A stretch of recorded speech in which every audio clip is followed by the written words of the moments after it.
person who transitioned out of prison after 22 years, and going back into a family that came to see me, like Darren mentioned, come to visitation for maybe a couple hours out of the week, out of the month. It was completely different when you transition out of prison because everyone's different.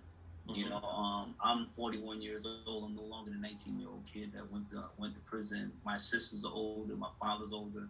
It was definitely a challenge for me because I knew them, but I didn't know. And they knew me, but they didn't know me as well. So it was like, I felt like the 2-hour visits, that's how I visit my family when I got out of prison. Like, I was only comfortable for a couple hours. And after that, I'm looking at my watch like, it's time to go. Time to roll. Yeah, I was so conditioned to those 2-hour blocks.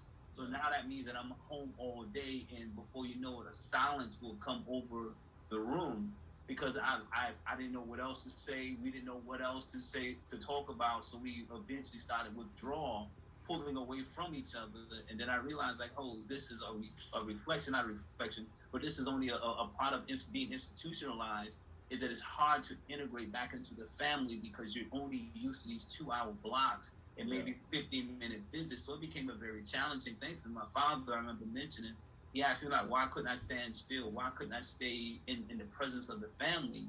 And I remember telling him I felt uncomfortable being in the presence of the family. And that was just because for so many years, I've been out of that circle. So that was one of the biggest things for me. And it came a lot of push, a lot of leaning into the discomfort. And as Darren mentioned, having a level of emotional intelligence, something I learned over time, I was able to begin to understand what my triggers were to lean into that discomfort to slowly reintegrate back into my family. But for the first couple months, man, I felt completely like a stranger in my own family, around my family. Yeah.